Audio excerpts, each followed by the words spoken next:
All right, Nick. He's muted, and you do what he asks, and he just dips. Yeah, I mean, what do you want? I'm gonna do the whole show like this. Stiff lip Tyler. That's an improvement. We're buying a house. Can I? Tyler's lip. That's Tyler's upper lip. Yep. Can I put everyone backstage and then do the proper intro and then introduce our special guest? Is that okay? Is that okay with you, Nick? We're having a special guest on tonight? Yeah. He's late. Just a guest. Just a guest. Wait, that's not Tyler. I thought that was just shaved Tyler. When we pop back on, I'm just gonna be an ass crack. So all right. So this is what we do. We put everybody backstage.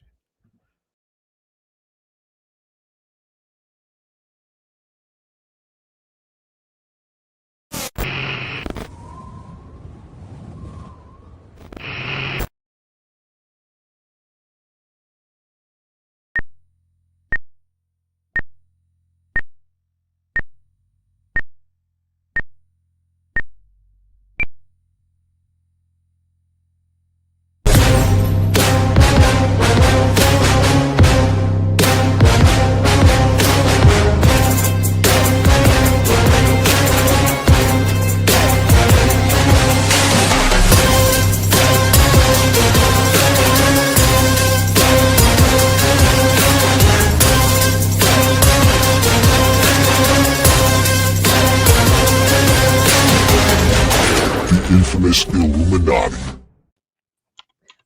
I just realized Nick has a very valid point about not wanting to go backstage. Thank you. I hate your damn guts, Nick. Oh, man. Good evening, ladies and gentlemen. Welcome to In the Mix. In the Mix is brought to you by Spidey's Powder Tumblers for all your custom-made powder-coated stainless steel tumbler needs. And those tumblers actually double as a vase for some flowers. Got Mrs. Link some flowers. Wait, are we back in the front of the stage now? It's weird, right? Because we're not backstage, but we're not front stage. Because we're like the curtain's just laying on top of us. We're on the floor with a curtain on us, yes. Yeah, they're heavier than they look. Meat curtains. Meat curtains. The old cobra flaps. The bat wing. Yo, Spidey's Powder Tumblers. In the Mix also brought to you by the Comic Shell. The Comic Shell, there's a bunch of cons coming up. Bedrock Con, something, New York Comic Con, Lick Con, which we just learned about. I just spray painted the Punisher logo on mine. These things are great. Yes, that's what I did. I spray painted the Punisher logo on mine, and for some reason, I'm getting high fives when I get pulled over. Huh? Wait, you copied me? That's what I do. I just copy everything. I did an upside down dove of peace. I did on mine. Upside down what? Dove of peace. Let's go. Let's go. I don't know what that is. What? What's a dove? A dove of peace? Yeah, the dove of peace. You know what a dove is? Yeah, when doves cry. You know what peace is? A concept. Yes. The dove that represents that concept. Oh, the dove of peace. Dove. There it is. There it is. Holy shit. Got it. Yeah. I can actually smell the smoke when the light bulb goes on. You choked. I didn't choke. There's no fucking dove on it. I can't shoot a gun with no dove on it. Nick is very hostile to me today. I like this, Nick. I tell you, it's the week I've had. I'm sorry. I was having a hard day. We were backstage. I told Nick. Coffee got 4 years and 2 months. I told Nick, I was just like, yo, I'm having a bad time. Remy's at LickCon. yeah, forget about my bad time. Remy is at LickCon. You saw the commercial? It says you got to lick it before you stick it. He's behind the curtains. Speaking of you stick it. All right.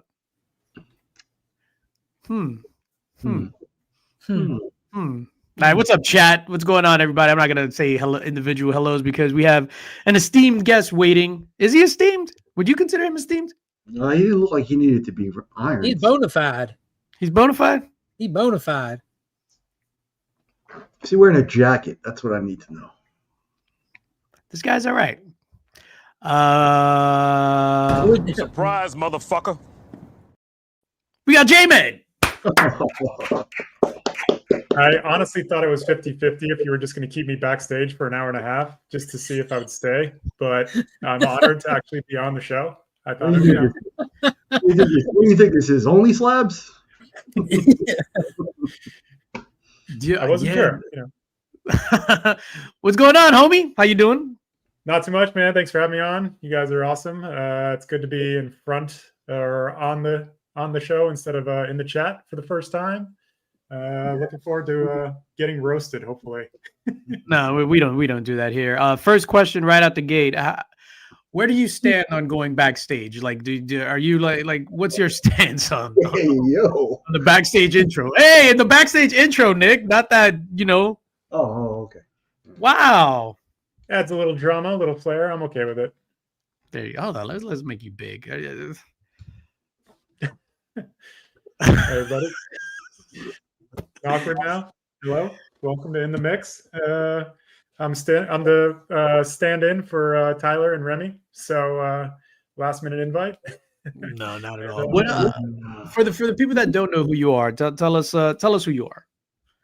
I am the writer and creator of Earic. No, from the beginning. From the beginning. From the beginning? Born in New York. When God created man. Yeah,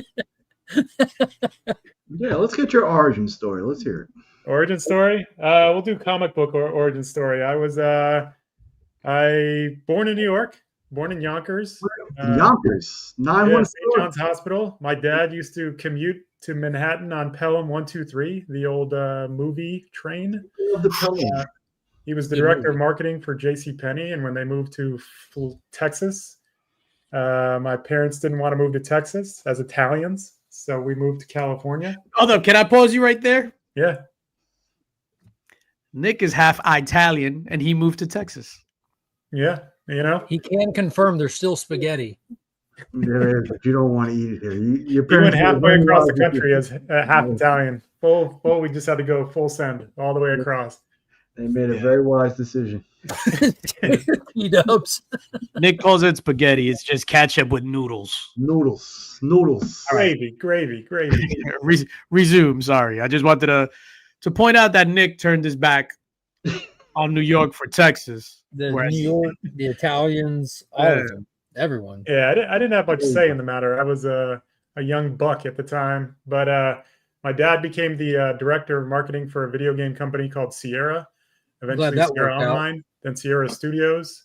Yep. Put the first video game ever on a CD, King's Quest 7. He was like on the cover of video game magazines and stuff. I was going to E3 when I was a little kid. So you were born with a silver spoon in your mouth, basically. No, not at all. That explains. My comic book origin story will prove that. To be able to buy comics or anything like that, my parents strongly suggested I get a paper route. So I became a paper boy. Multiple years of doing that, and then I'm sure, when did cons start? I guess, but they weren't called. Definitely wasn't called cons when I was a kid. But we used to just go to our local mall, and they would have all the tables set up in the center, where you could get comic books, or you could get what I was collecting, which was these were my jam. Oh, nice. Started with Marvel Masterpiece 92. Got like 5 sets of those. Then I went into 93, and it was just basically, I struggled to read and write. So I do have a ton of comics. Like I have a Turok #1 for sure, but like they just went away in a box because I couldn't really read them. So I would just look at the covers and stuff. And then I was all into the comic book cards. That's the comic origin story in the short version of who I am. What's up, dude? Yeah, those comic cards really, like for me too, it was like my entry into comic books. Even though I had a few comic books, but it was like the cards that really, like going to the store. Like we used to get them from the bodega, and the Marvel, the 1990 cards was really did it for me. It was an instant gratification thing, right? Being younger, being a kid kind of thing. Hell yeah. That's the whole thing. It's just the chase, even as a kid. Yo, you know what's a wild story? It's not even a wild. We were talking about this the other day in the house. Those are the Fleers, right? These are the Marvel Masterpiece. Oh, Marvel Masterpiece. Going to the bodega and getting, not me, but like how they used to have like pickles just on the counter in the jar. And you could be like, let me get a pickle. Hey, yo. Yeah, a lot of these cards are bricked. So just if anybody's interested in buying these nowadays, they're these couple years where they're all bricked and kind of you got to like peel them apart. It's kind of a disaster. But Yeah, it was the same way with like the Topps Finest basketball cards back in the day. yeah, the gloss. So it's like they're just all toast. Sorry, DVH. So what's your favorite set? 92, which I don't have here, but they're in a box somewhere at my parents' house, unless my mom threw them out, which is like a 50-50. She tends to do that. Really? What's the address? I think my favorite, there was like Silver Surfer versus Thanos was like an insert that I chased for like 3 years to get that card. Card was awesome. What? That's it's not a hologram, but it has like some holographic, huh? Yeah. I think the border of it has like glitter on it, if I remember correctly. But it was each set 92, 93. I think they both had like 5 or 6 inserts, and the inserts were all fights. It was like Wolverine versus Sabretooth, Surfer versus Thanos. What were some of the other ones? I'm spacing on them, but Hulk versus Thing. Hulk versus Thing. Mm-hmm. That was a dope card. Yeah, man. So that was like my comic book origin story for sure. I got, because I still have all my sets from when I were young, but I didn't have a complete 1992 Marvel Masterpiece set, and then I wind up completing it, and then I didn't even know about those inserts, and then I wind up getting the inserts. You got to get the inserts too. So I have 2 full sets of the cards and the inserts for both those years. Those boxes were expensive even when I was a kid, though. So you mean your mother's next door neighbor, little Timmy, has 2 full sets? Probably more than likely.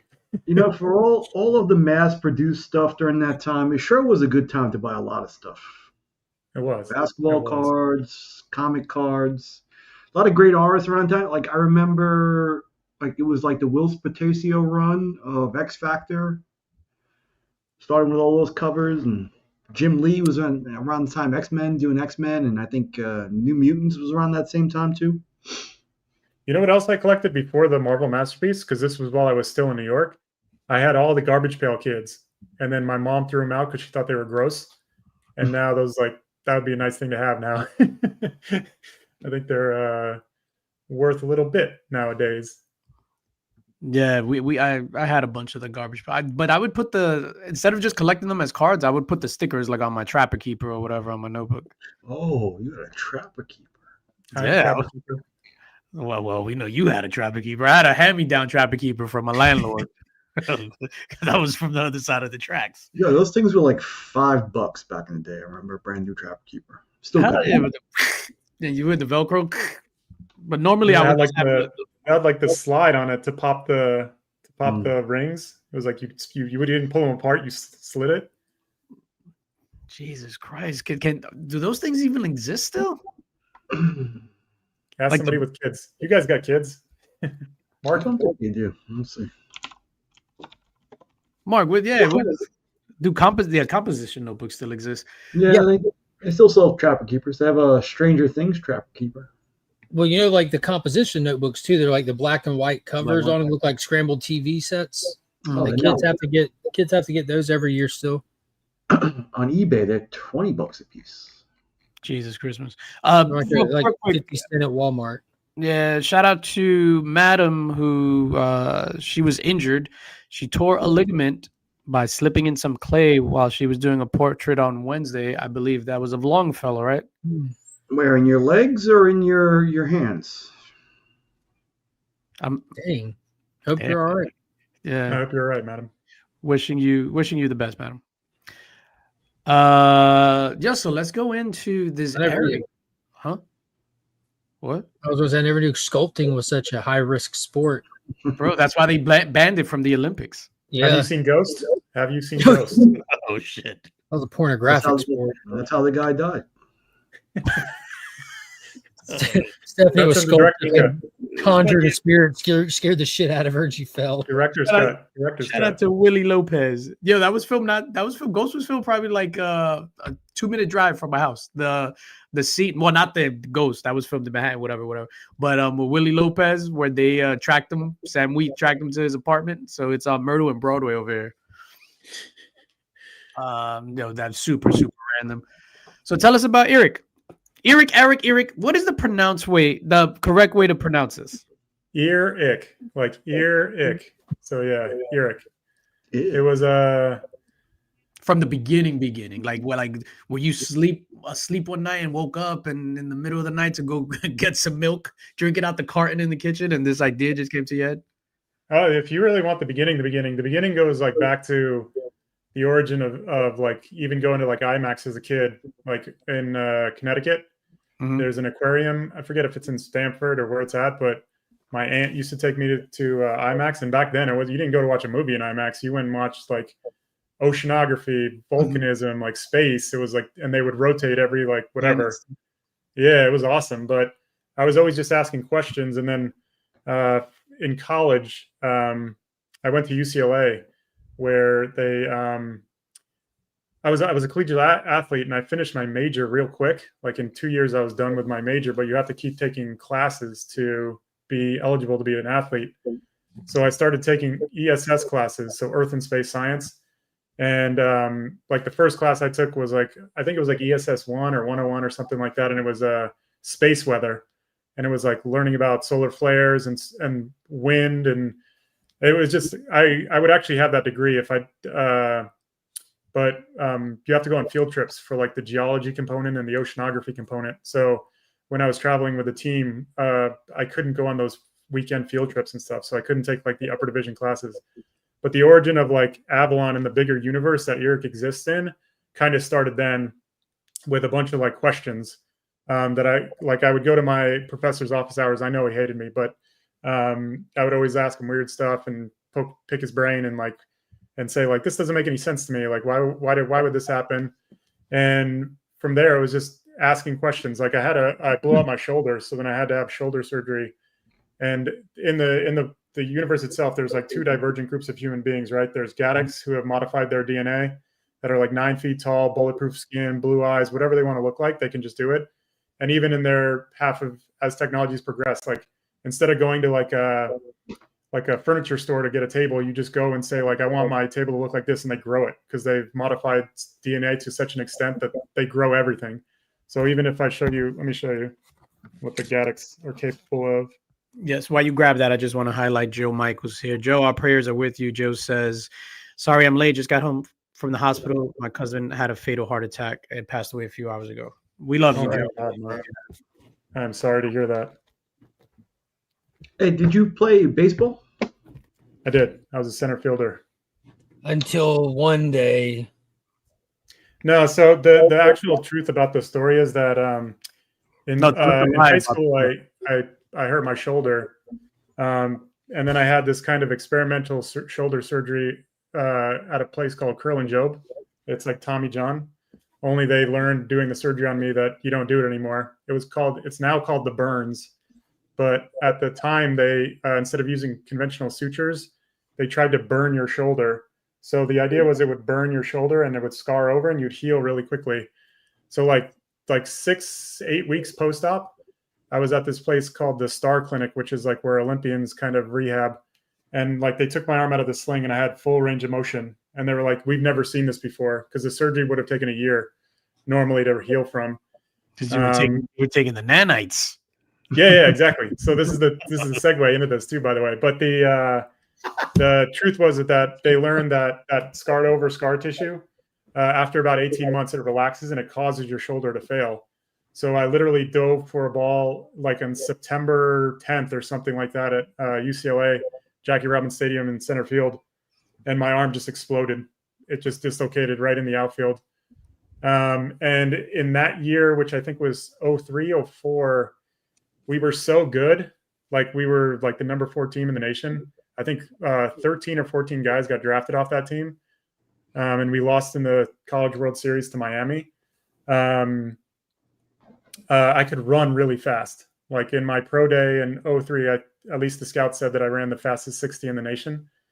So at least the way the story goes, per UCLA, they didn't want me to get examined because then I couldn't pinch run. So there's old like Fox Sports West like videos where they're like, Medici, they didn't even know how to say my name, like coming in to pinch run, stuff like that. So, but the idea was that if I got examined, I'd go on I'd be on an injury report for the NCAAs, and then I couldn't play. So I actually ended up playing that whole season with a dislocated shoulder. And then they were like putting blocks in my neck and stuff. And then when I did finally have surgery, you probably can't see it, but I ended up having to have elbow surgery and shoulder surgery on the same day.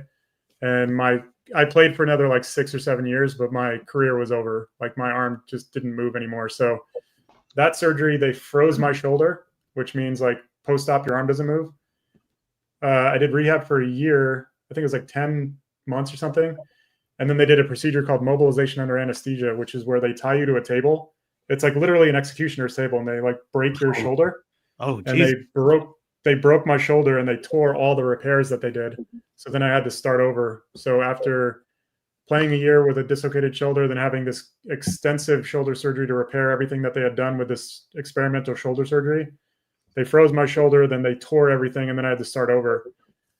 So at that time, this is like the grossness of the NCAAs or college sports, unfortunately, at least back then. What's up, dude? The Dr. I believe his name was Feinerman. He was the head of UCLA like medicine. What's that?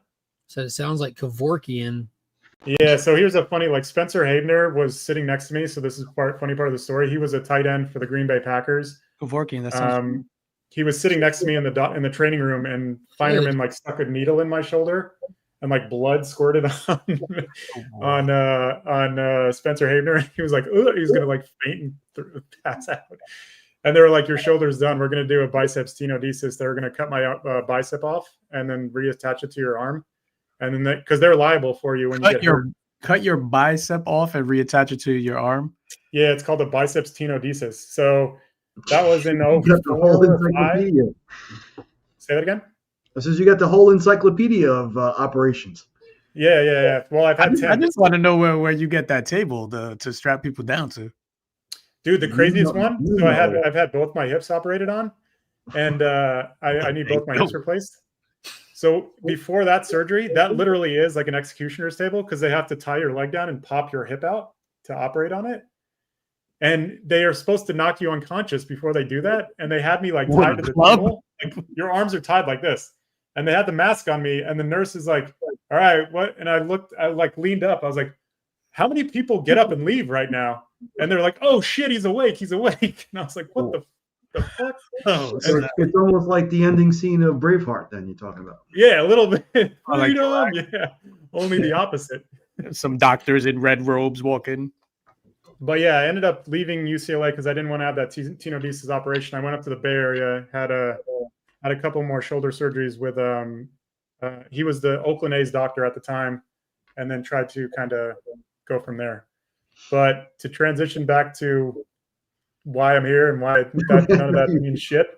Yeah, I was just thinking like Gaddix and stuff. To segue back, there's Gaddix who kind of engineer their DNA, 9 feet tall. The page that I was going to show you guys is this one. And then while John gets that, I just want to draw everyone's attention to there's a QR code right on the screen up in the corner with the little StreamYard duck there. Shout out to StreamYard.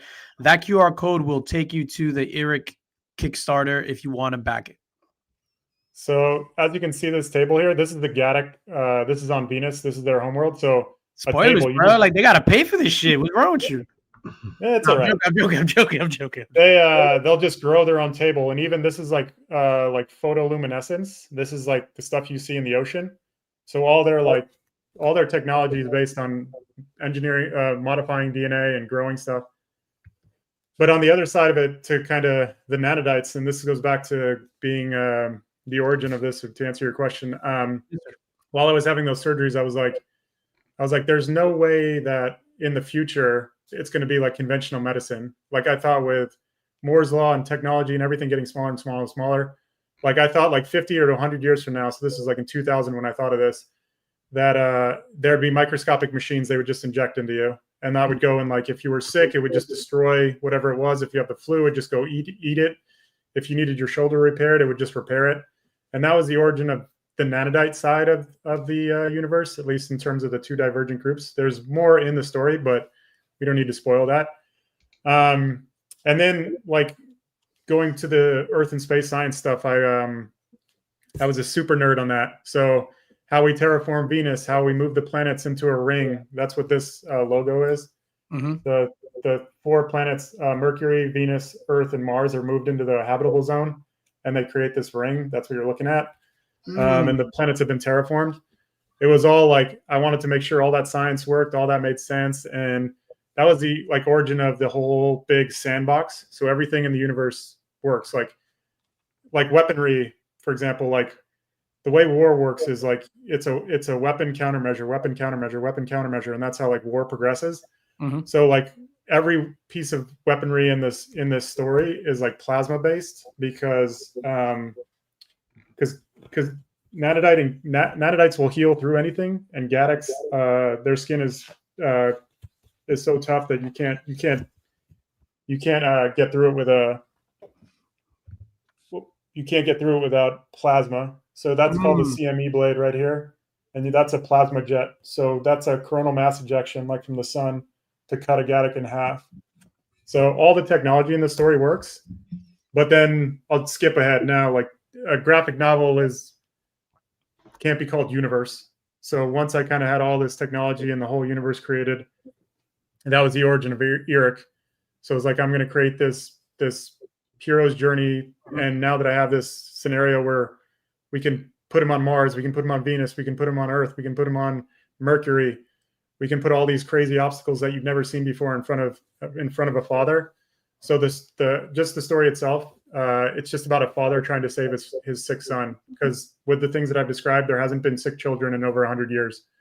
So it's like humanity, one of the pitfalls of humanity is we forget our past too quickly, and we've forgotten how to, like, doctors and technology and stuff. So in almost right away, it's like, my son's sick and there's no doctors, so he has to take it upon himself to save his son. And inside of this universe that I've created. So that's the origin of the book, and that's kind of the snapshot version of the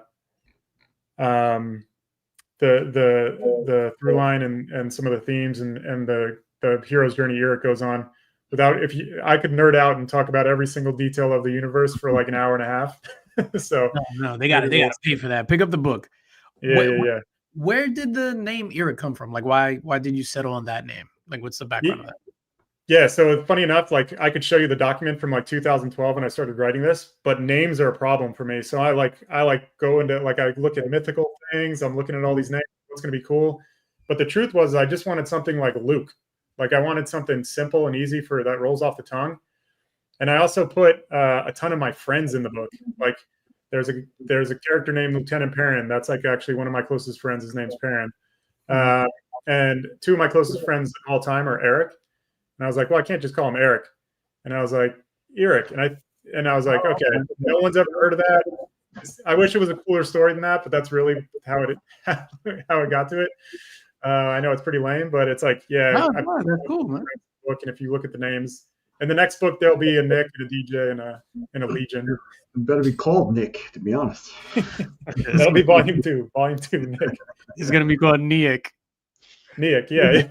We gotta throw an E in there. That's like super cool. So the initial idea came in 2012 is when when you started writing it, not the initial idea. Yeah. So when, like, pen to paper, when I start, so in 2012, my buddy, he was a super successful guy that worked at Blizzard Entertainment, and he had this huge, super crazy comic book collection. And he reached out to me. He's like, "Hey, dude, do you want to write a comic?" And I was like, "Dude, I've been thinking about this," and it was the universe that I've been thinking about forever. And I was like, "Hell yeah, man! Like, let's do this. I want to do it."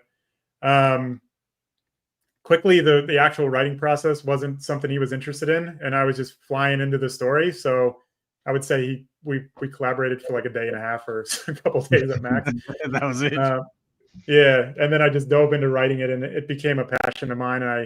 And here's a fun fact about the way that I actually wrote it. It's I didn't know I didn't know what a script form for a comic book looked like or anything, and I needed to visualize it in my head. So I actually wrote the whole thing in an Excel spreadsheet.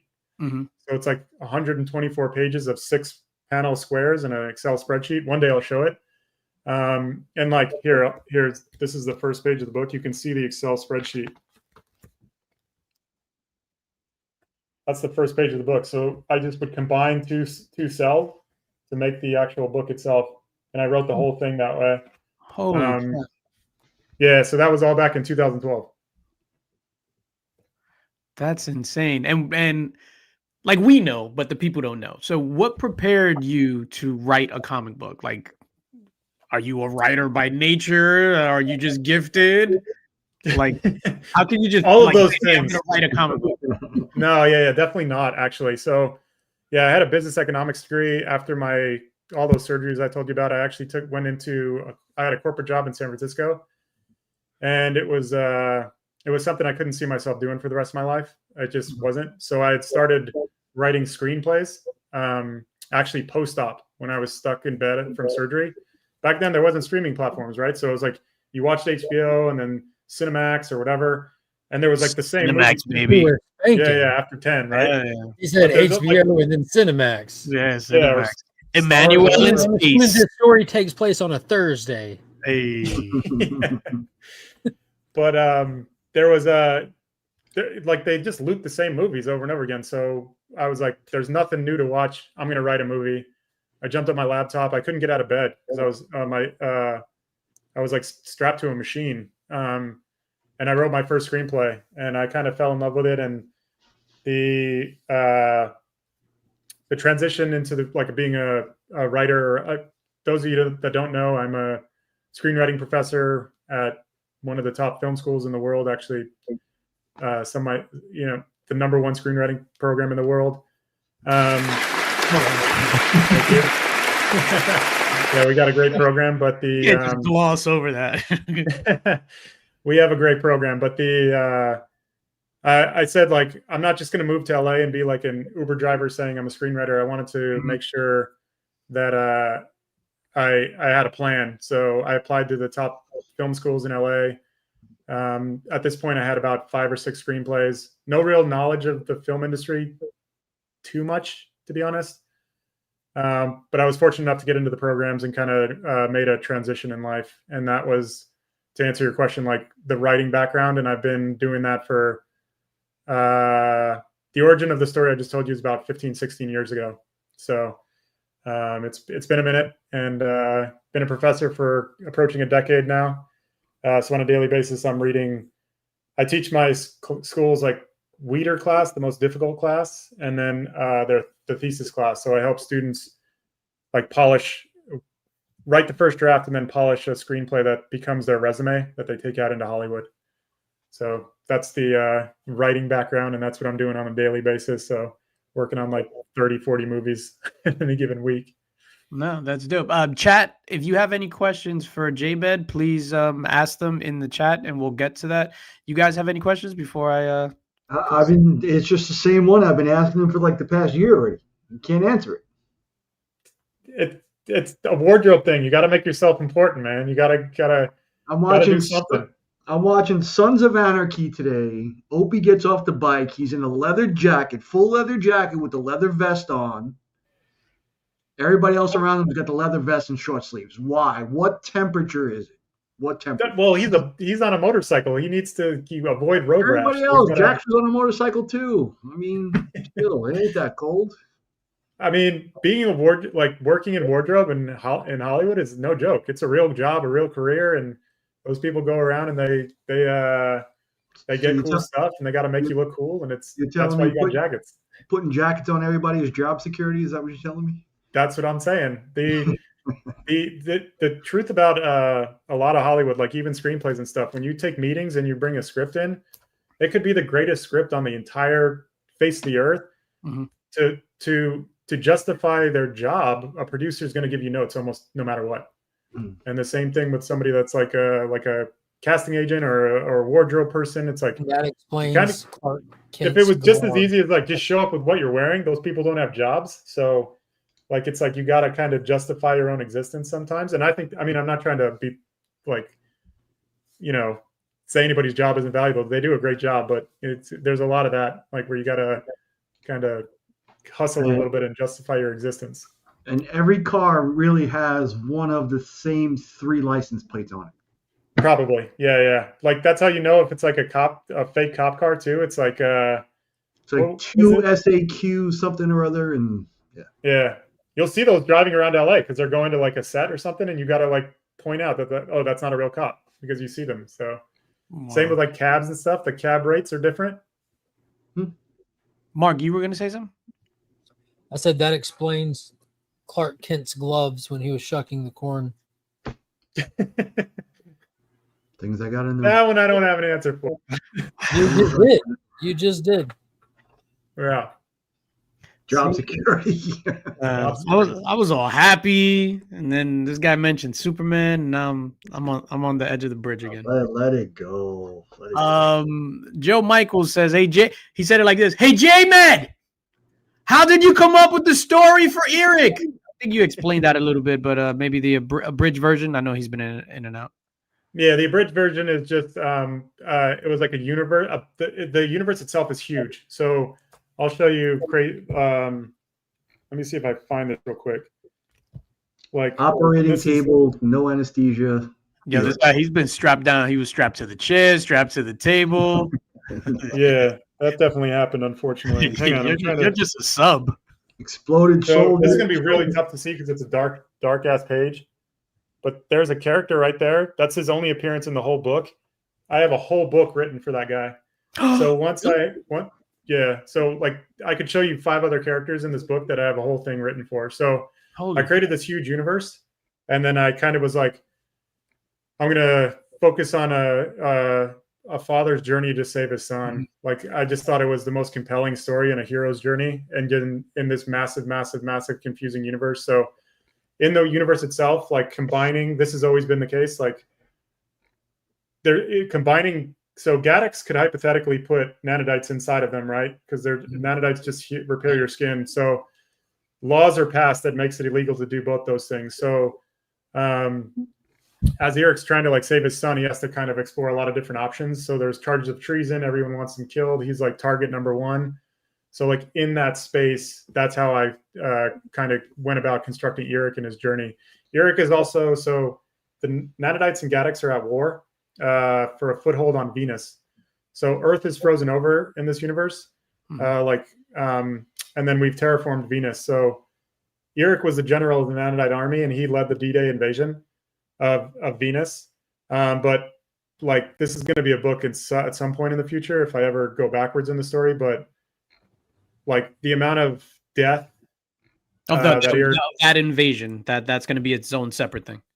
Yeah. So this is backstory though. So this predates the book that you guys are reading. So it's not really spoilery. It's just showing the character itself. But it's like a man who has to put the entirety of humanity on its back to save them on this like D-Day kind of invasion of Venus, to watch like hundreds of millions of people die in that process. And then having the birth of his son, who is the first sick child in a century, is just, it's like, what's the most impossible character, like hero journey you can possibly create? And that was like, that's how Earic kind of came to be. And that's why the story is his story, at least for book 1. So yeah, when his son was born, he's now the lead nanodite research scientist.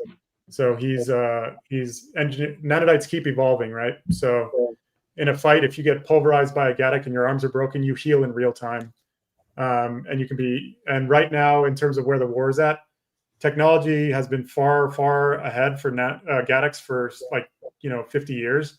Nanodite technology has caught up, and now they're basically toe-to-toe in terms of strength. And that's where the story takes place. And that's based on a lot of what Eric's research is. Mm-hmm. But yeah, let me see if I can show you a page of that.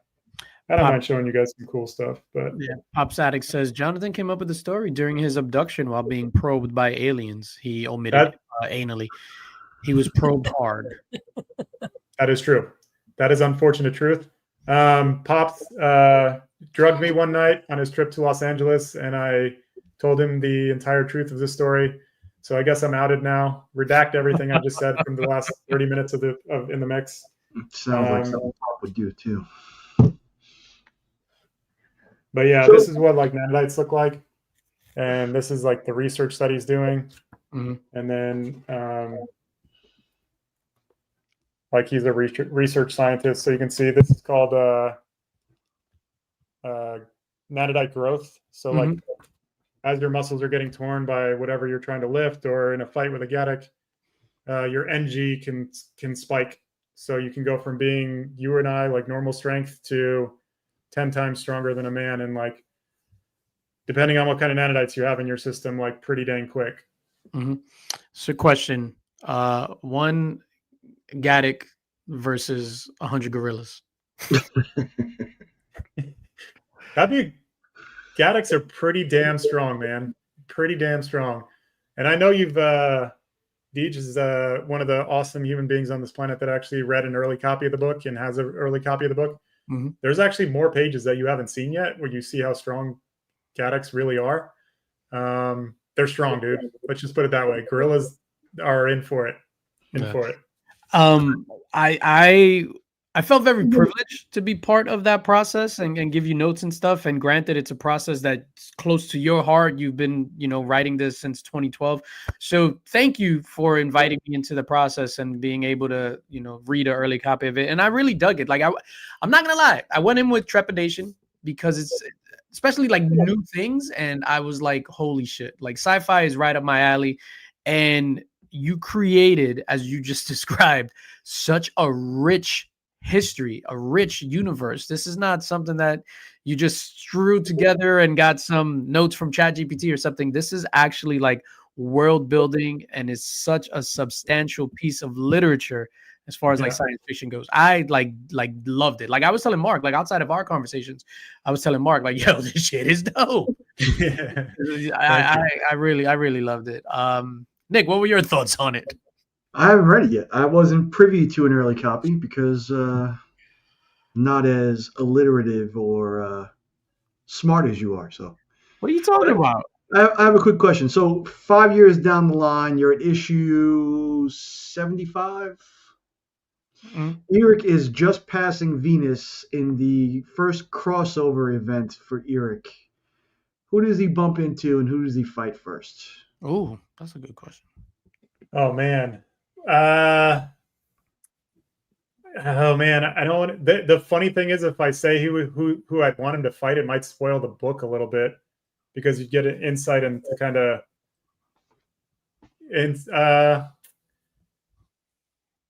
All right, don't say it. We'll don't spoil it. Don't spoil it. Yeah.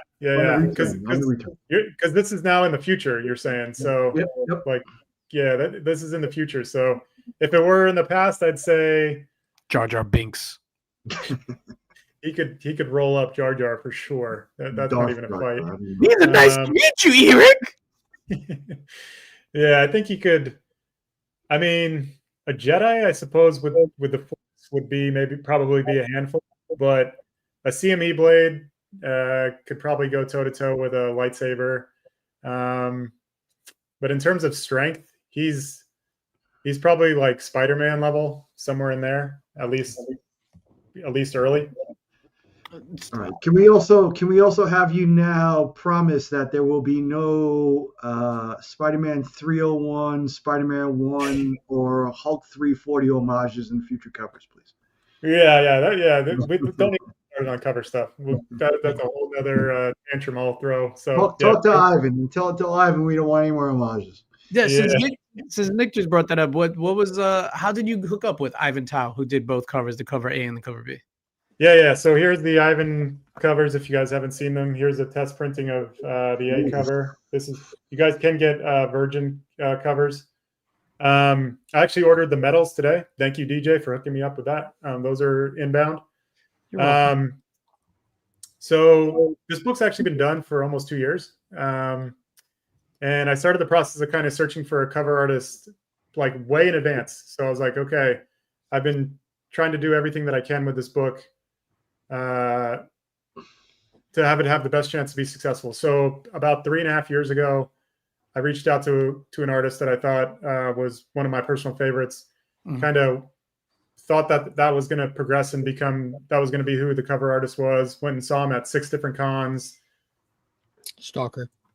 So on and so forth. And then as we've got to the kind of my own fault of kind of pushing that to a spot that was just chasing that for way too long. Luckily going to all these cons and stuff, which I've done forever, but now it was more like industry related and with like industry badges and stuff. And I've made a lot of friends. And one of my buddies in the industry was like, he got wind of what was going on. There was another cover situation that you guys kind of are aware of, but basically I called in a favor and I said, dude, I need an awesome artist. Like, is there somebody you can set me up with? That's cool. And an email was sent to Ivan, and Ivan is awesome, dude. Like, legitimately, if you guys want to support like not only awesome art but awesome people, Ivan's the guy, dude. He stepped up. They cover B. The cover B. Oh shit! Pops is on a roll. Oh, that's beautiful. Yeah, the cover B. He did this in like, I don't know the exact, maybe like 3 or 4 days. Like, he hooked me up so quick on that. When he got wind of what happened with one of the other covers. Frank Miller. Yeah. So Ivan is. No, I'm joking. Ivan's a good dude, man. I'm not seeing the chat, so I gotta move this over. Imagine you were right, TJ. No, I'm just saying that Frank Miller was supposed to do the original Earic cover. Yeah, that's who it was. Yeah, that's who we're gonna go with. Yeah, it really does seem funny because Todd McFarlane seems like he does have a lot of time on his hands to do a cover. I would love him, Mr. McFarlane, Todd. I would love him to do a cover. I'd be all about it. No, that's awesome. And for the people that are on the fence about backing Earic, like what?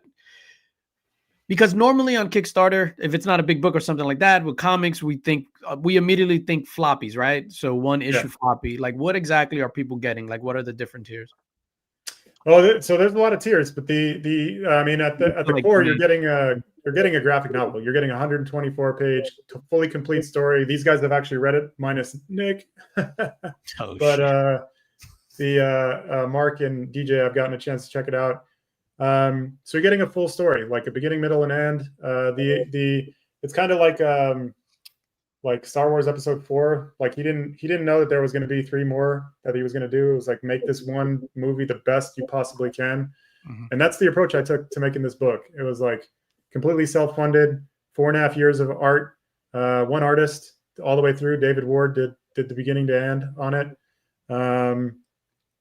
I think you'll dig the journey itself. I wish in a year from now, when this book's in everybody's hands, we'll do a little unpacking of the twist that this book takes. Like, there's some moments in this book where hopefully you're going to say to yourself, "Oh shit!"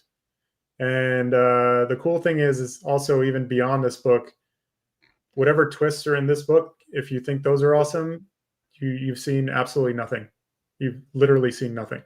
Like, the stuff that goes beyond the story that you're getting is I hope to one day to be able to get that stuff to you too.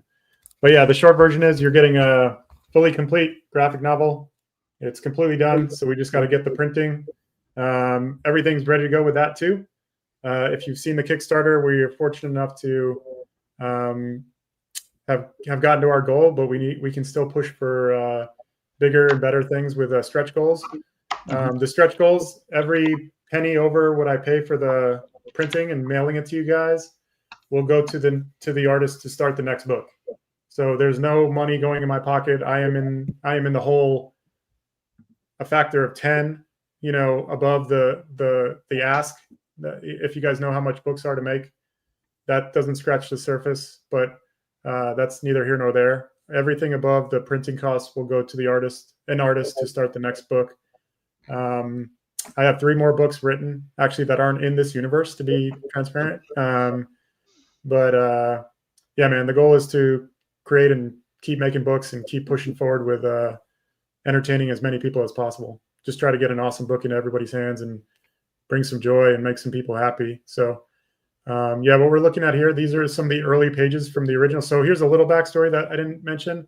The pages you're scrolling by right now. Let me just start from those were done in 2016. If you go up further, this one, this is more like what the art looks like now. So in 2016, when I was in grad school, I started paying using my scholarship to pay for the art. So that's actually why I have a little bit of student debt, because I was like, I'm going to make this and get this done. And the original contract was to get the book done in like 18 months, but there was delays and all these other things kind of came to pass. So we got about 35 or 40 pages done, which were the pages you saw below, but you can see the difference. So these are the older pages. And then at the beginning of the lockdown, I said, I'm finishing this book no matter what. Like, I don't care what it costs, what's going to happen. I will have a book done. And I reached out to David and I said, like, are you still available? I would like the art to be have continuity throughout the entire book. He was between projects and he said he could do it. And about 3 years later, so about 4.5 total. Yeah, there we go. That's page like 90 something, 90. That's page 78 or 80. And the higher page was like page 90.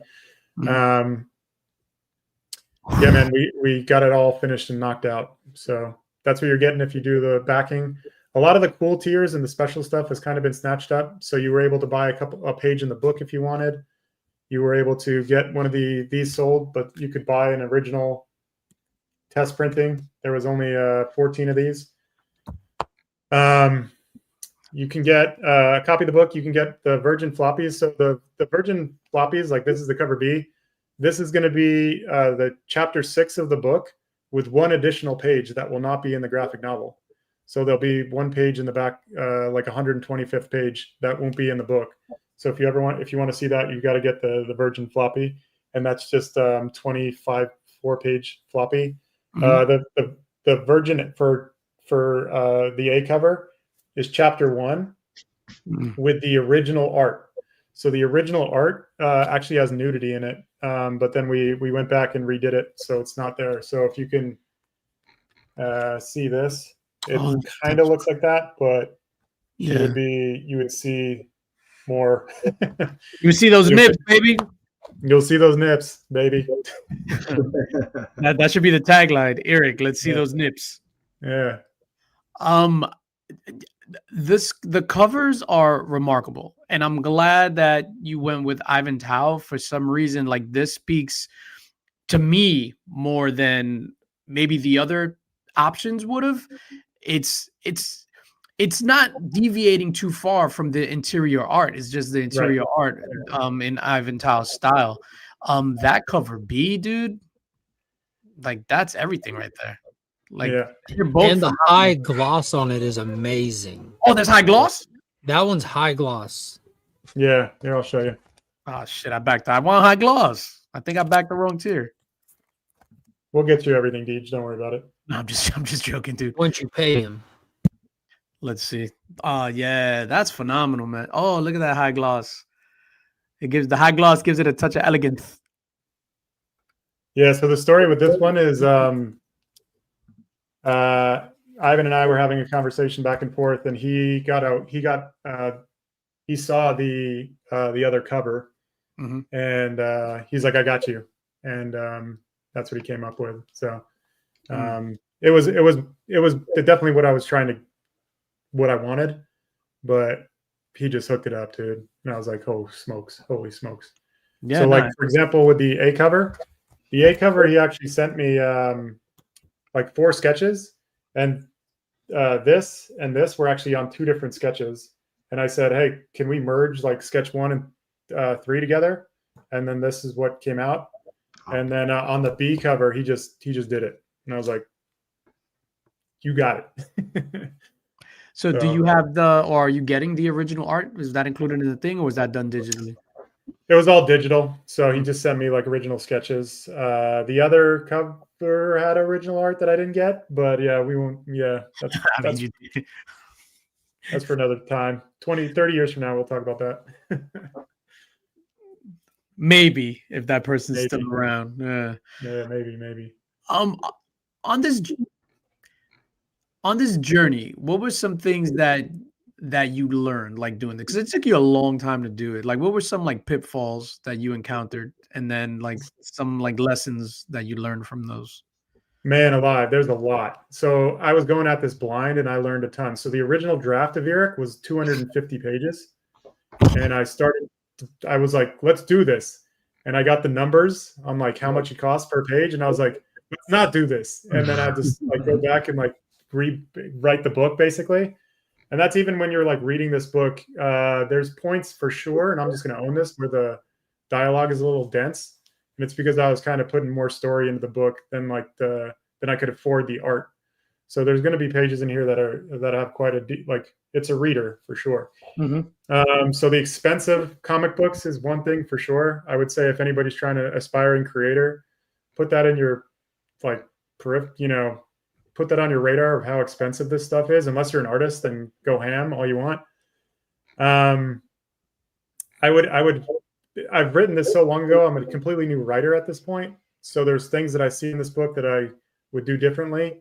And I'm really excited to kind of tackle in my next set of books. It's a collaboration, so you can't like, you got to have a great artist that you can work with. Like you don't want to be giving endless notes or turning around pencil sketches and saying, fix this, fix that. Be the best writer you can. So that what's written on the page is easily drawn by or created by your artist. Like if you ain't putting it on the page, like you ain't a good writer. So make sure everything is written down and clear, and like they have to be able to visualize everything that you're trying that's on the page. So do that. I also put together like an entire PowerPoint alongside my Excel spreadsheet with like concept art for everything. So like, although my artist kind of did his own thing on a lot of this stuff, like once he got the concept of like the direction that I was going, it was cool. And I when he showed up, when something popped into the book, it wasn't exactly the way that I envisioned it. I was cool with it because, it is a collaboration and you can't be going too ham on like, do this differently or do this. This is not what I wanted or something like that. Those are a couple of lessons. Keep working hard, man. Be confident. Put in the work to know how to tell a story. as basic as that is. Like I read a lot of indie books. I'll go to my LCS and my LCS owner, awesome dude, one of the greatest people I know. He'll be like, hey, you got to read this book. You got to read this book. And he'll hand me something that's like created by an artist or something. And the art is absolutely beautiful, but the story doesn't really work that well, or it's pretty thin, or there's no real like progression or obstacles that they're facing. It just looks beautiful. Like really pay respect to the craft. It's not the easiest thing. Like, and when you really nail it, the book will be, that much better. And hopefully that's what I've done. But yeah, I've seen some books like that where it's just like the art is phenomenal, but like I don't want to blow the dude up right now. Like, yeah, no, I got one like right here, right there in the bookshelf where the art is like mesmerizing, and there was almost nothing original about the story, and there was actually like almost no story at all. And I got to the end of it, and I was like, "That was beautiful." I don't know that I would want to like keep reading this, to be honest. So, that's what I'm like. That's one of the things that I'm cognizant of when I was putting my book together. I tried to make it. I knew that I didn't have like the street cred to kind of take any chances. So every single page, I basically wrote an act out, meaning that I'm trying to push you to the next page. So there's no dead weight in the story at all. Like hopefully it's a watershed line that throws you to the next page, like on every single page. So, and I tried to do that for literally 124 pages. So, yeah, I learned a lot in this process, man. But I'm also stoked to do it again. So in this process, when did you have that realization, or have you even had it yet of like, shit, I did this? Yeah, so I've had some pretty good reviews, like to not to blow myself up a little bit, but my goals as a writer were pretty like I wanted to make people happy and I wanted to entertain people. Like that was There's no other prerogative with this book. Like, that's it. I just want, after a long week or a shitty week or a great week or whatever, or if you slipped on clay and you tore a ligament or something, you know, things happen, man. So I mean, life is not the easiest thing. If someone could sit down and pick up my book and have a good like enjoy it, it's worth it, and that's what I'm trying to accomplish. So I had a review. I wouldn't say here's the review. So this has happened a couple times now. Someone will start reading the digital copy, and it's about like 25, 30 people at this point. And kind of the experience you guys had, I think they're nervous, right? It's like, who is this person? This is an indie book. I've read tons of indie books. This is what it's going to look like. And I'll get a text, like either in the first 30 pages or the next, like somewhere in there. And they say like, who the fuck are you? Like, what is this? And I'll be like, well, I've been writing for a while. This might be my first book, but I've written 25 screenplays plus approaching 30 movies. I've done this for a while, but the review, the specific review I'm talking about, and to answer your question, it was this individual got out to where kind of the crazier moments happen in the book. Mm-hmm. And I was kind of getting like the text through, and then he didn't want to type anymore. So he sent me like a voice message, and the voice message was pretty cool, man. It was pretty cool what he said. So I was like, all right, well, if I get this book to 1,000 people and they all say it was dog shit, at least I made one person happy. So that was a cool experience. And hopefully that's just the first of many. 'Cause like I said, my only goal is to make people happy and kind of spread some joy. And yeah, man, I don't know that I've to backpedal a little bit. I don't know that I've really made it, and or whatever how the question was framed, but that was a cool experience. And I'll kind of take that as a motivator to keep working my ass off with the next story, and never mail it in, and never take the comic book community for granted or anybody's time for granted. Because if you guys are willing to read my book and take an hour to sit down and read it, I got to respect your time and try to make it the best possible version it can be. So I'll use that as I go forward to keep making stuff as best I can. No, hell yeah, and that's the right attitude to have. I think that respect from writer to audience, artist to audience, YouTuber to audience, like that respect has to be there, and you have to deliver on the product that you set out to, these people to pay money for. And like, I legit, like, the money for this is like, it's like a no-brainer as far as like backing it on the Kickstarter. Yeah, thank you. You're very welcome. So with all that being said, I mean, journey is almost at an end. I mean, everything that you've been through from step 1 in 2012 up to this point. Yeah. Is there anything you would change? In terms of the story or the process itself? In terms of every single thing you've been through for the past 13 years. Man, knowing you'll arrive at this point right now. Is there anything you looked at that maybe you would say, oh, maybe I do this differently, or I wish I would have done this? So the only one that you can't change the past. So kind of asking this question is kind of like, who knows if you changed, if I slipped on a turd when I was 10, then I never write this comic. So who knows, like maybe all these things needed to happen. I'll say that the one thing that I would have done differently in the last year and a half, because that's how long the book's been done, or almost 2 years, is I wouldn't have chased the cover.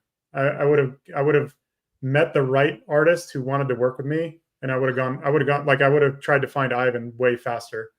Like in the creative space, this is I truly believe this. Work with people that want to work with you, because if they don't want to work with you, like it doesn't matter how talented they are, you're going to get their B level effort or their C level effort, or they're going to string you along forever. And you can't get that time back. So of the things that I would change in the past 12 years, this whole Kickstarter would have been happening like 2 years ago versus like now. But, lesson learned.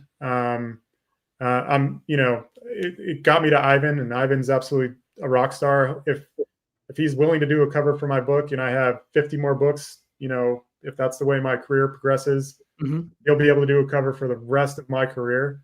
no questions asked if he wants to do it and if he has the bandwidth, because I'm going to work with people that want to work with me, people that I respect, people that I like, my friends, people that believe in me. And that's the one thing I would change in the last 12 years. Without really kind of, would I have started the artwork on this book sooner? Probably. Would I have tried to hopefully have like 5 books by now? Yeah, but the expense of it and the reality of the finances, it wouldn't have been able to happen.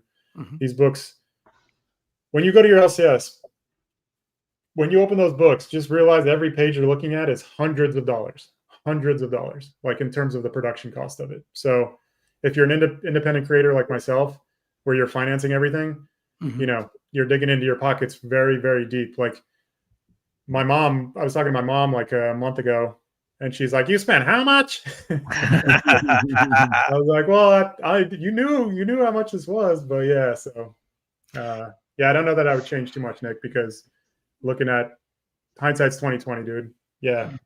Take that, Frank Miller. We don't need you. Or just for conversation's sake, how much, or ballpark, you don't have to give the thing, did you personally invest in this entire project? Just to give people, again.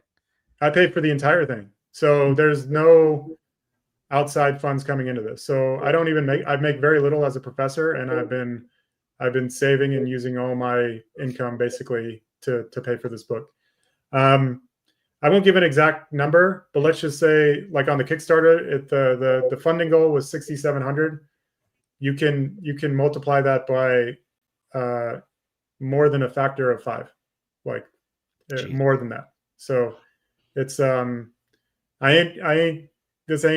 is a passion project, man. Like I hope it finds its audience, and I hope people dig it. But I was about to start writing a book. Forget about that. Well, so here's the advice that like the industry will give you: make a floppy, make a comic. Don't make a graphic novel. Like when people heard what I was doing, I produced 2 graphic novels, 2 comics for like Jeremy Renner, working at his production company. Mm-hmm.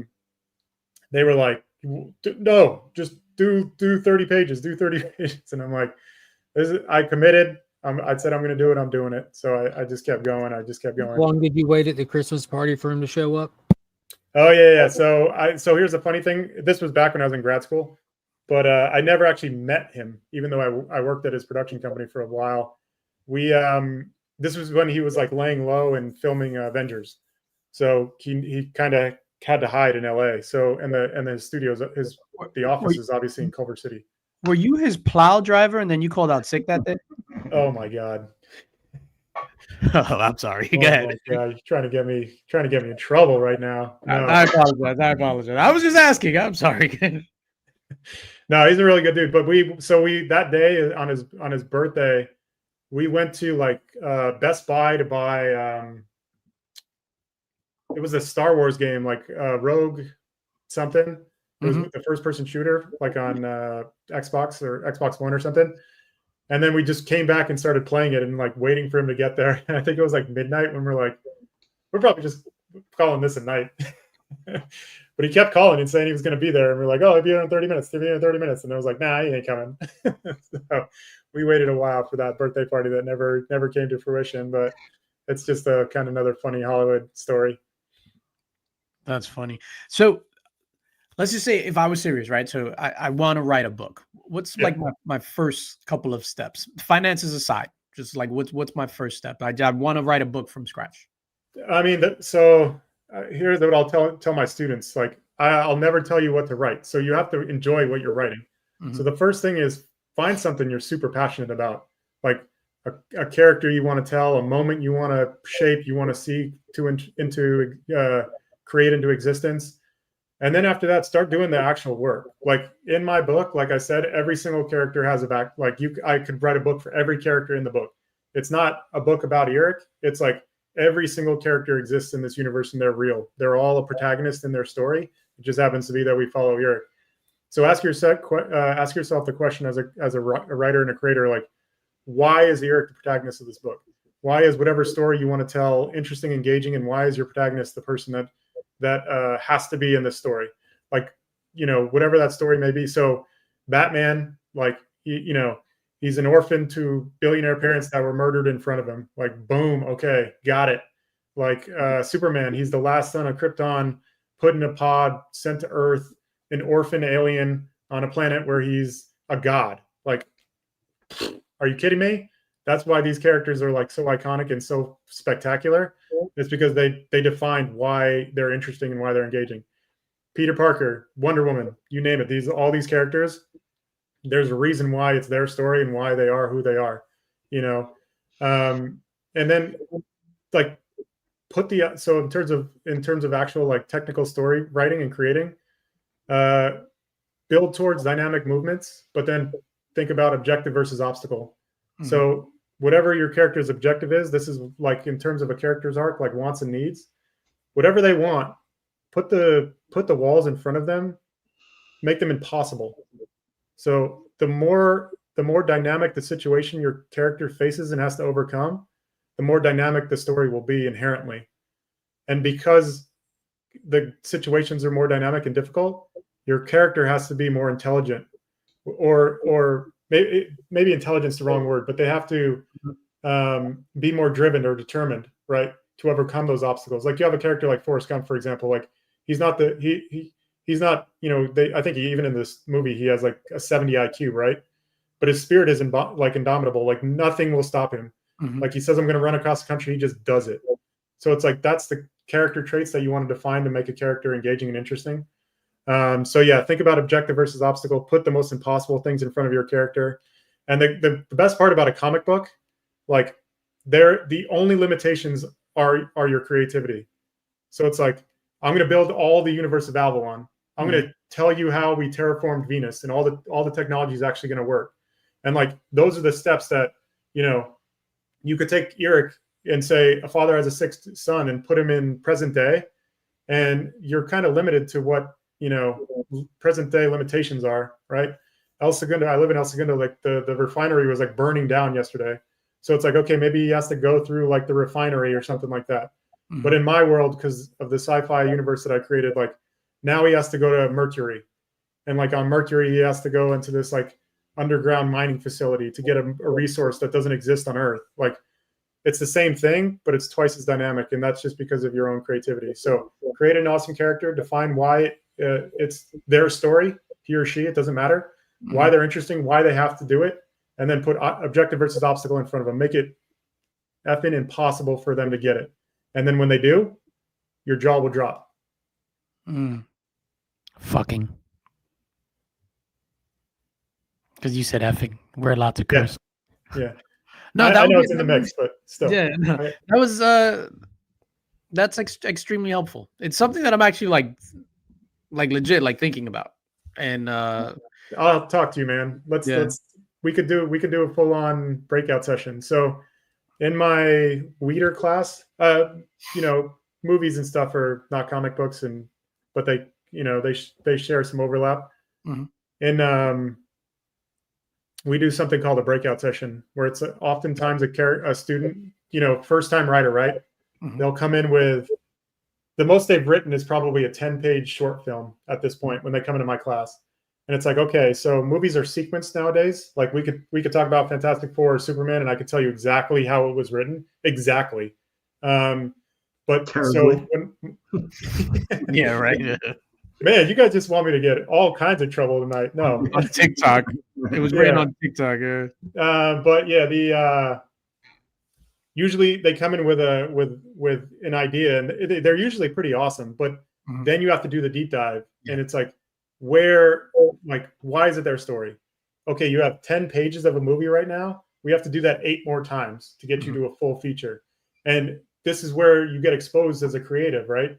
So the most difficult part of a movie to write is basically the 60 to like 80 minute mark.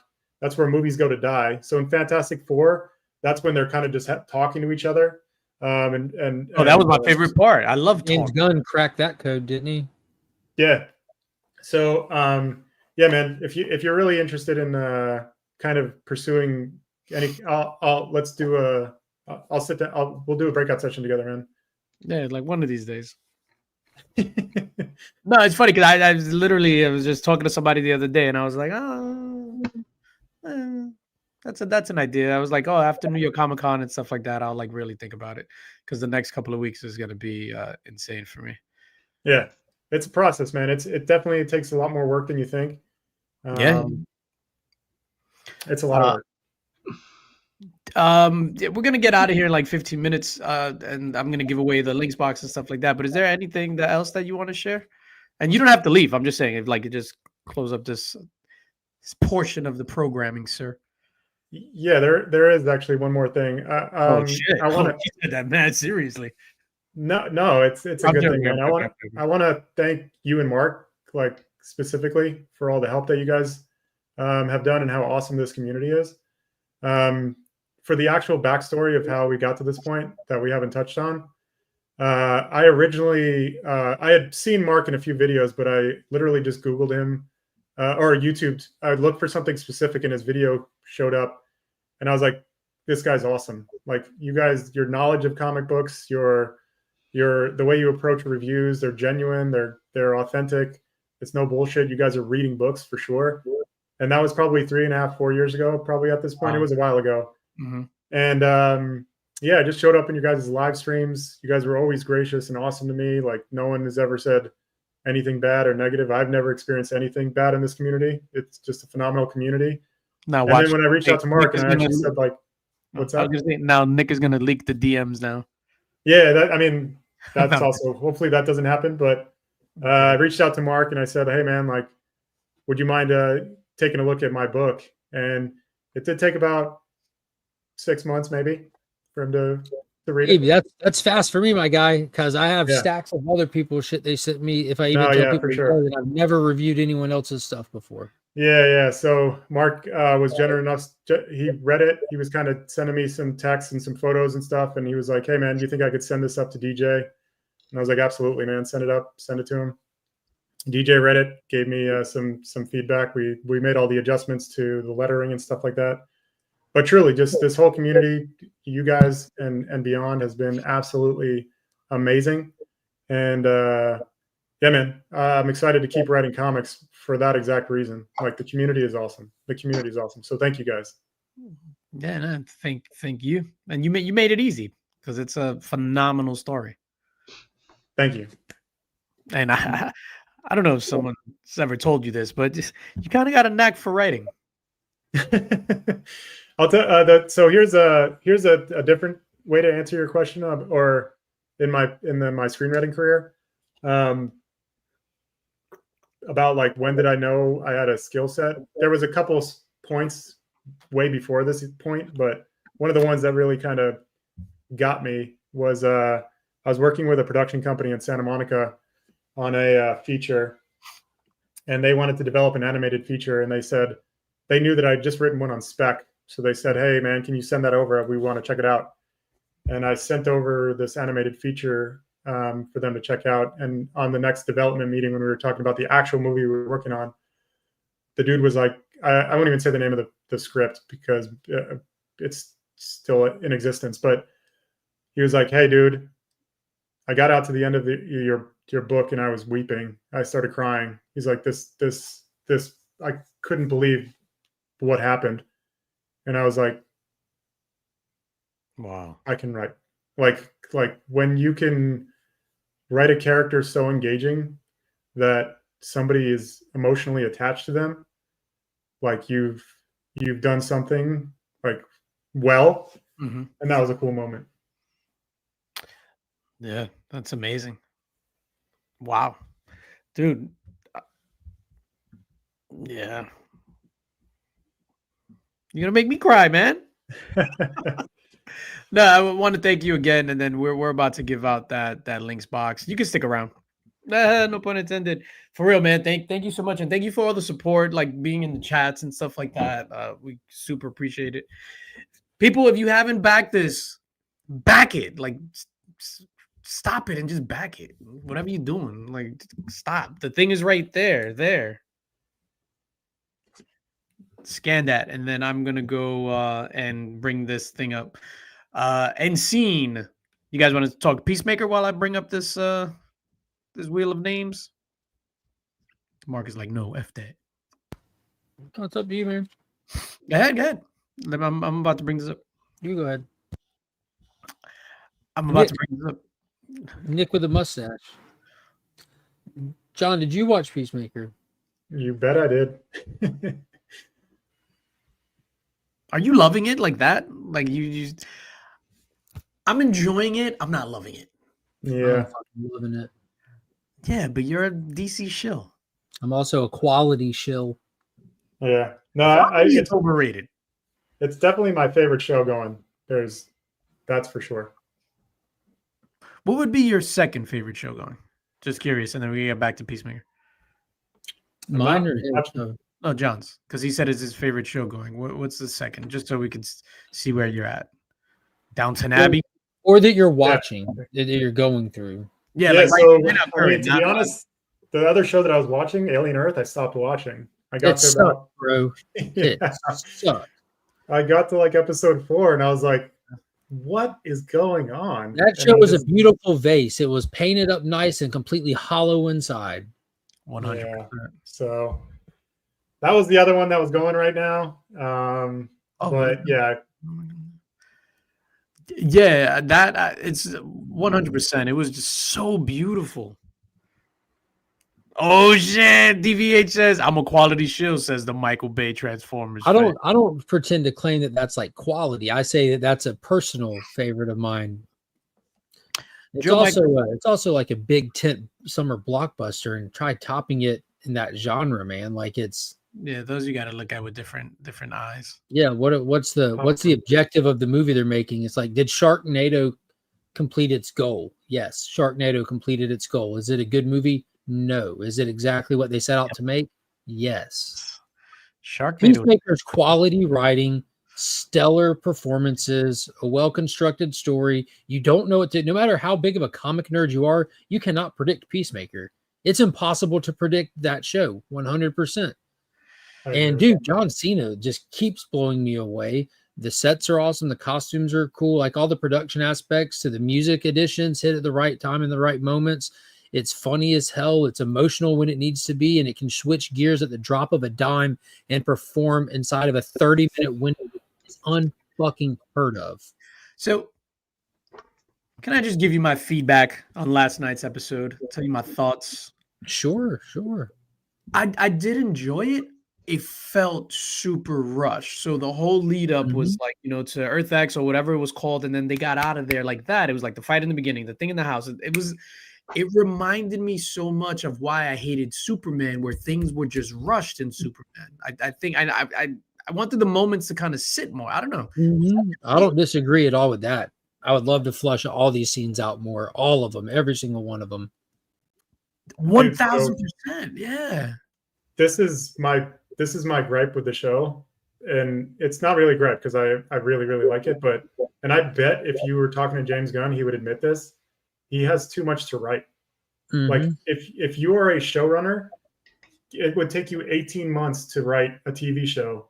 And that's why all these episodes are 30 minutes, because he's writing so much. You can't write features. You can't write Creature Commandos. You can't write like show after show after show and feature after feature after feature.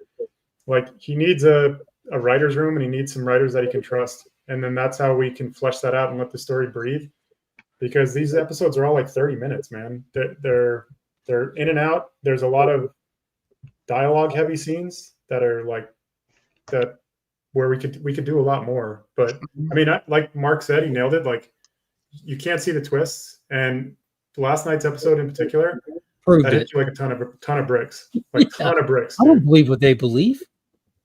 I can't change the whole world. I can only deal with the wrongs right in front of me. And I hope that God, when I die and stand in front of my creator, he'll tell me job well done. Blah, blah, blah, blah, blah, blah. How many times did you see it? Once. And you remember? But bro, when something is impactful and delivers well, you don't forget it. Yeah. What are we talking about? And it's also a very familiar concept. You just apply the concept to that character.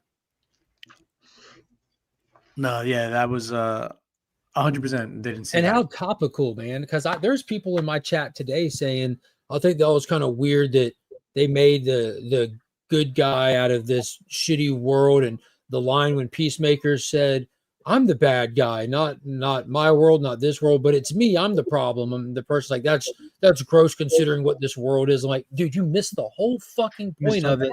That nothing is all one thing. Even this world, you have the Sons of Liberty, you have the Blue Dragon, you have all these other characters that are this world does not accurately represent or stand for them. Like it's nothing is as simple as it seems, and calling everything any one thing makes you look like a fucking idiot.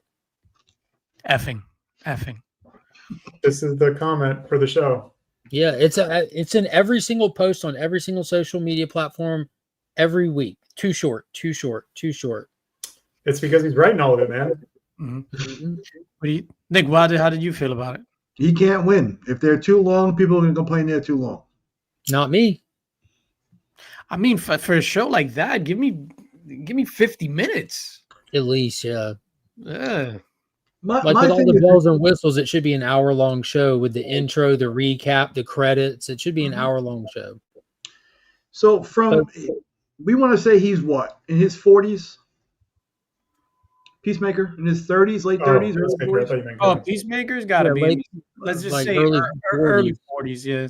Yeah. My thing is, you transition from him in the Suicide Squad, and all of a sudden he just gets sick. He has a crisis of conscience and starts wanting to be a better man. Yes, killing Rick Flag was the pivot moment in his life. Do you remember? Like, I don't know if you remember that movie that well, but when those two were across from each other after Starro was breaking out, like gun drawn on him, he's like, "Don't do this, Colonel Flag. We X, Y, and Z. I'll have to kill you, even an American hero like yourself, sir." And if you remember, like the moment that he stabs Flag, like you see a piece of him die. He's sitting there in disbelief that he did it. This whole movie, you're watching him cold and callous kill any and everybody, but he's sitting there in disbelief that he just stabbed him in that famous line, Peacemaker. What a joke. That changed his entire life. In season 1, that's all season 1 was about, was him trying to get over that action, which carried over into this season. It broke him. What do we think is going to happen? The finale's next week, right? That's it. Yep. What do we think is going to happen? Jmed knows because he saw it 18 times. He helped write it. I wish, man. I wish. I will say the teaser for the next episode. Let's go. It's bananas. It's going to be 57 minutes, so we're closer to an hour for the finale. There's going to be opening a bunch of doors. You're going to get a lot of funsy stuff, a lot of unnecessary violent stuff, and some interpersonal connection conversations between the people trying to justify Christopher Smith's existence on this world, that the 11th Street Gang is his family and he does belong, and we're all a little fucked up and we can be fucked up together, and that's how we'll go about this life. That's my prediction. One of them has got to go, though. Nah, no one went in the first season. I don't think anybody's going to die. And I think 100% for sure we're going to see what Lex's main scientist was watching on the screen. Yep. So I'm going to soak this keyboard. I think not only are we not going to lose an 11th Street Gang by the end of this season, it's going to be 2 members thicker, adding Judo Master and Flurry to the roster.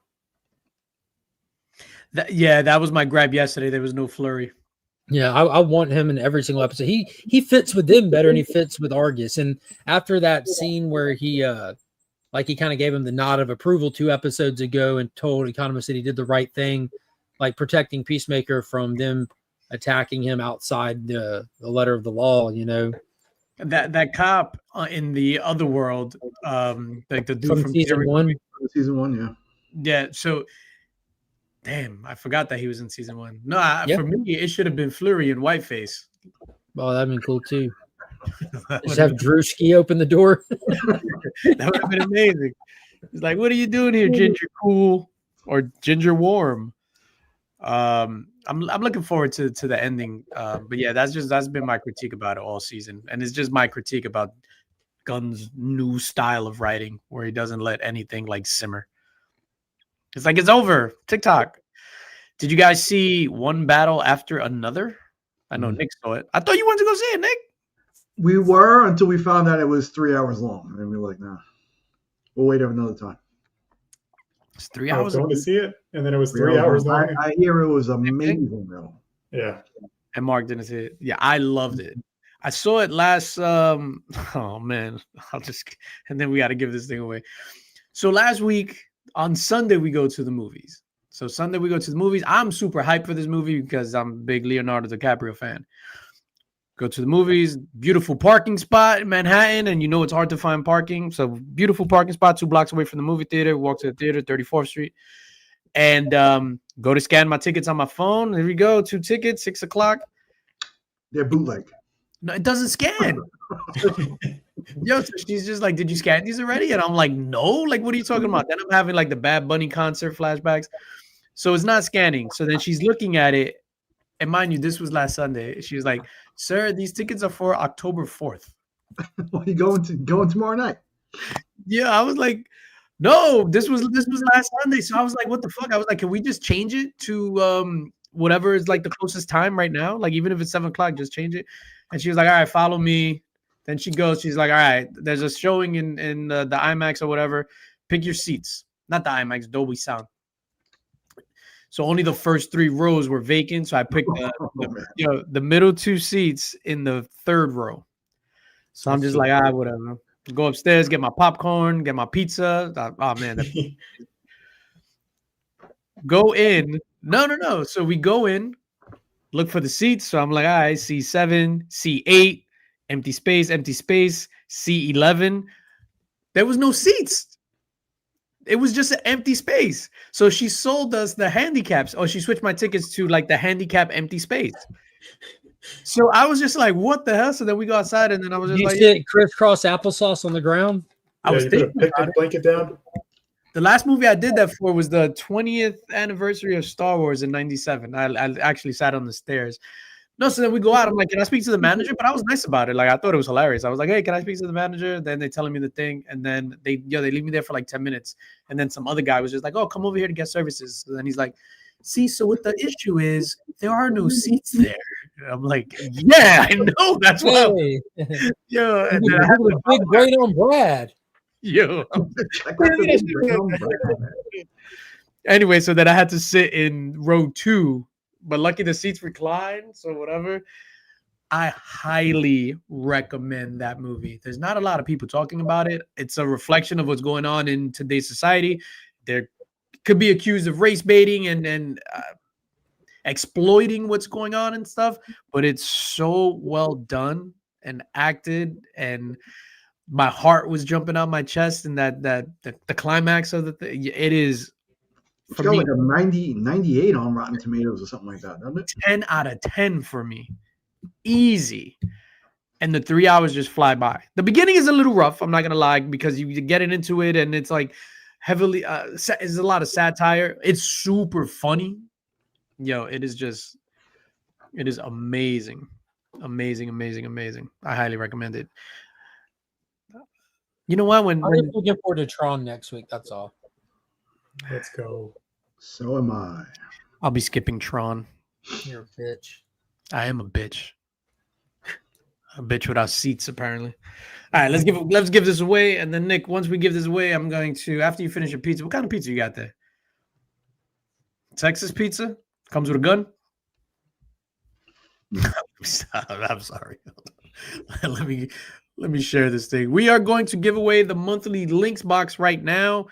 I haven't shared the contents of this links box because I am a terrible marketer, but Nick is going to show the contents of the box after we give it away. After he wins it, he's going to show to himself what he got. No. I'm not in it. No, I'm talking about me when I win it. I'm going to show it. So we got all the channel members here. We're going to draw for this. Show it. Our special guest, tell me when to stop. Share it. Yeah, we can't see it. Oh, my bad. Oops. Damn, I should have oh man, I keep forgetting that because back in the day, it would just show instead of adding it backstage. That's all right. It's only our second episode. We'll get it figured out. Stop. Oh, Seamus says stop. Good luck. And remember to claim your prize.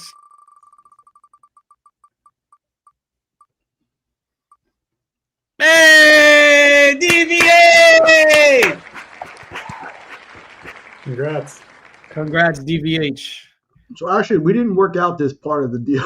I got you. DVH. You ready?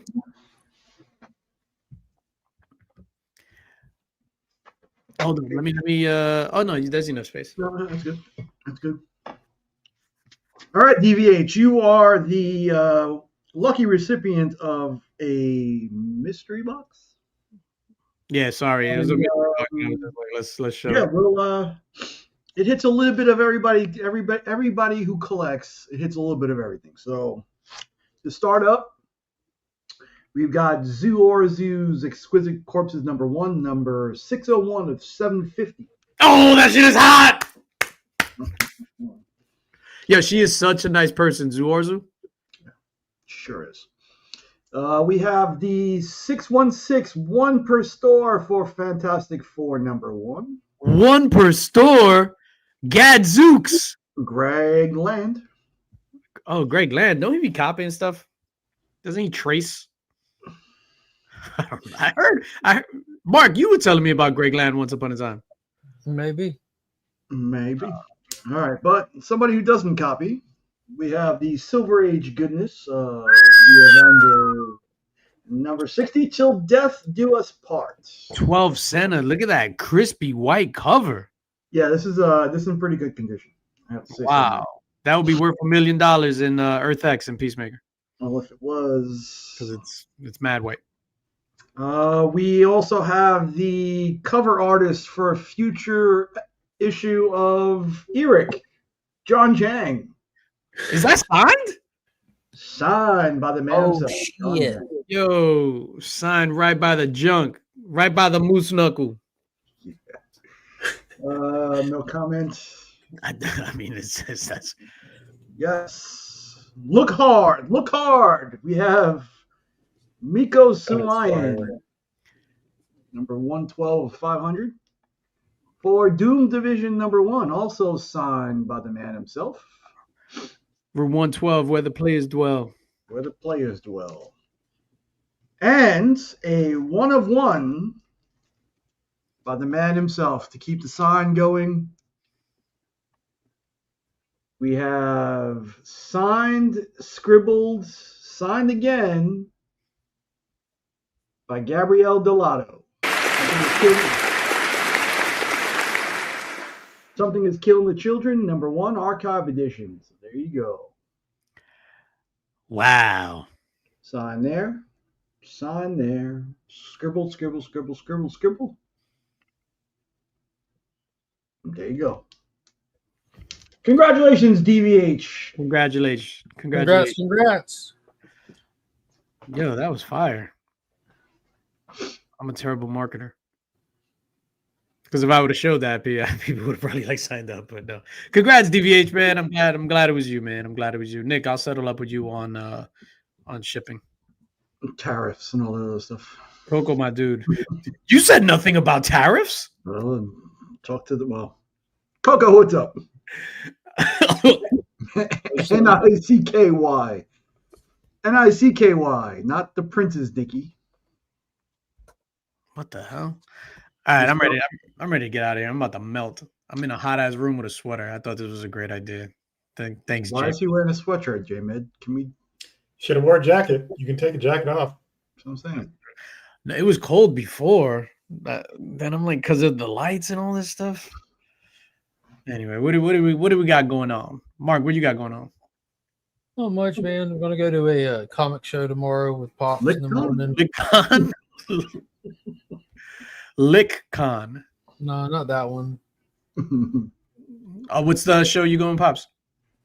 It's called Chris's Vault Show. It's one of the vendors in the Southeast. Y'all have seen him at Heroes Con every year and blah blah blah. Mm-hmm. But when there's not a bigger show, he does about 4 times a year. And by the church?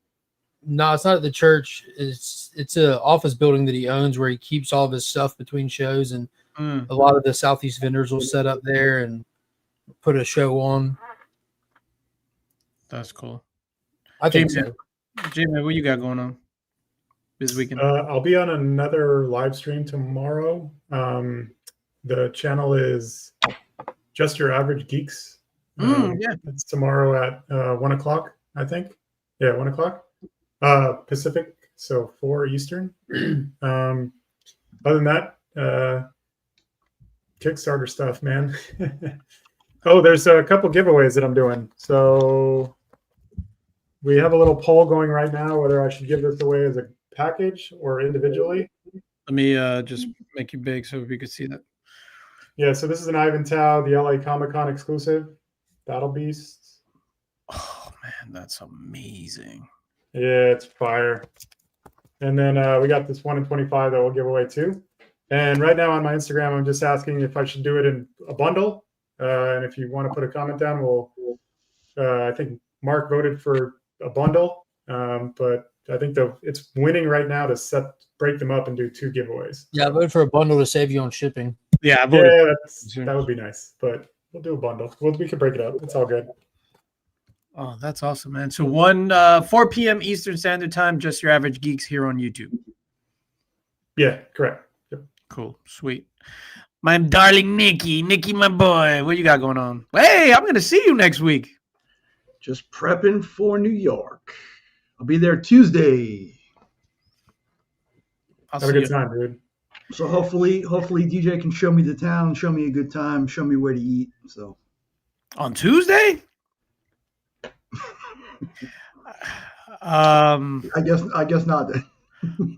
No, because I didn't get my haircut today, so I could get it on Tuesday. I get my haircut on Tuesday evening, so then I'm back home at like 7 p.m. Unless you want to grab you his copy of Earic to read. I don't want secondhand copies, Jmed. No, my pages are stuck together. Yikes. Yeah, that's how good that book is. Speaking of being places this weekend, this Comics Curing Cancer team, myself, Mark, and Rob Fast Acts of Comics will be on I Have Comics Issues. Brian on his show 7 p.m. Eastern here on the YouTubes to talk everything Comics Curing Cancer. There's going to be a lot of Comics Curing Cancer announcements coming out in the next couple of days, especially since we've solidified the schedule for the programming on that Friday, Saturday, and Sunday. So be on the lookout for that. We got a lot of stuff, and we'll be on that. And then we'll also be Comics Curing Cancer team on Guess That Key on Wednesday 9 p.m. as well. We're going to have an In the Mix next week? Nah, dude. I'm going to be dead. Like, I was about to say, check me live from DJ Lynx's house next Friday.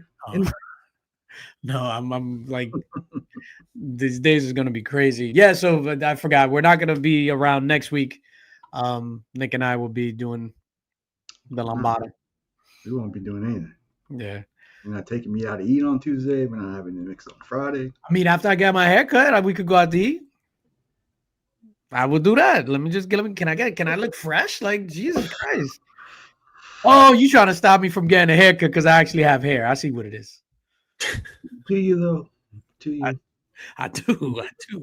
Let's get out of here. John, again, thank you. Mark, I love you. Nick, love you. John, love you. Chad, I love you. DVH, congratulations. Yay. Where's my little thing? Here we go. Hey, if you haven't yet, go to the link where Dale just posted and back it. Thank you. Thanks, guys. You guys are the best, for real. No, we're the worst. We're the worst. I don't want people saying we're the best. Or I believe in that. Up there is the QR code.